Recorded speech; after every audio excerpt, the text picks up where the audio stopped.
Chapter 3 Islands of Consciousness, Seas of God. Sail forth, steer for the deep waters only, reckless, O soul, exploring, I with thee and thou with me. For we are bound where mariner has not yet dared to go, and we will risk the ship, ourselves and all. O my brave soul, O farther, farther sail, O daring joy, but safe. Are they not all seas of God? O farther, farther, farther sail. Walt Whitman, Passage to India. For all humankind and through all the ages, the sea has been the great symbol of the unconscious. The islands across the sea, the exotic kingdoms and distant lands, have always represented the great unknown. Our longing for these places of mystery, magic, flying carpets, and genies has a deep inner meaning. It is our nostalgia for the mysterious, unexplored depths of our own psyche, for the hidden potentialities within our own souls, for what we have never known, never lived, never dared. In Tristan's time, the world was small. The exotic, unknown land on the other side of the sea was Ireland. It was in Ireland that you found a sorceress queen, a legendary princess, dragons, and giants. In Walt Whitman's day, the mystical, uncharted realm of the unconscious was symbolized by India, and a passage to India was that heroic journey to the unconscious, quote, where mariner has not yet dared to go. In our century, we have yet another myth, another symbol. Spaceships bring extraterrestrial beings from far-off galaxies and planets, civilizations more advanced and powerful than our own, from which we learn new and wondrous things. Each of these mythical maps depicts the human psyche. The ego lives on its tiny island of Cornwall, that little part of the vast psychic universe that it knows.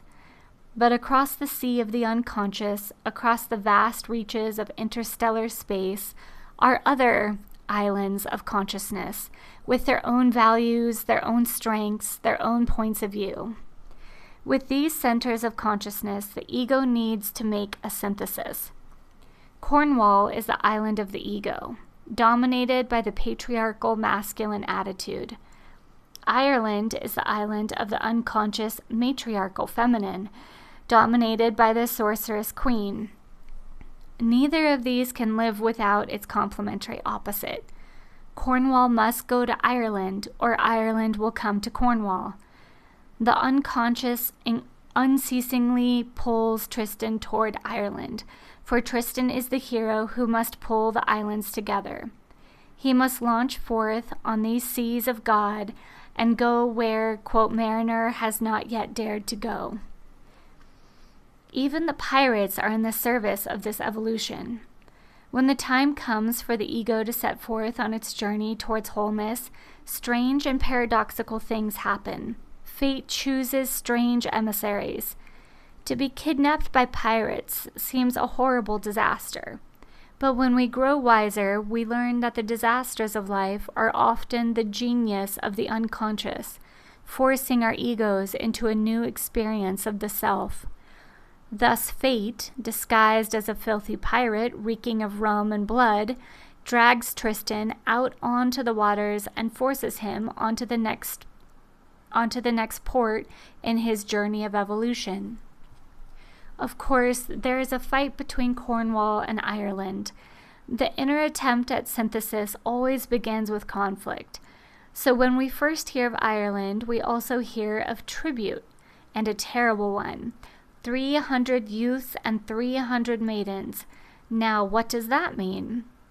If a man or woman clings to the dominant patriarchal attitude and refuses to make peace with the inner feminine, then she will demand a tribute. When we refuse to integrate a powerful new potentiality from the unconscious will exact a tribute, one way or another. The tribute may take the form of a neurosis, a compulsive mood, hypochondria, obsessions, imaginary illnesses, or a paralyzing depression. In his writings, Carl Jung gives us a vivid example. His patient was a brilliant intellectual, a scientist. The man tried to exist without feeling, without emotional relationships, without a religious life. He suddenly developed an obsessive belief in a stomach cancer. The cancer did not exist physically, yet he suffered all the terrors of hell. The obsession paralyzed him and his professional life. His orderly, rational mind could not solve the problem. He found relief from this obsession only when he consented to reintegrate the feminine side of his psyche, the human values and spiritual values he had discarded many years before. That is the Morholt. That is the Morholt exacting tribute at the point of the sword. If only we would learn to honor the feminine side. If only we knew how to go to Ireland and make peace. Instead, we try to live out the feminine side in compulsive, unconscious ways. We eat and drink too much. We get captured by moods. We have headaches. If we learned to live the feminine in a more conscious way, the sales of aspirin would fall drastically. We need to learn to take a walk in the sunshine and see the colors of the earth, to respect our physical bodies, to wake up to the music in life, to listen to our dreams, to show affection to the people we love.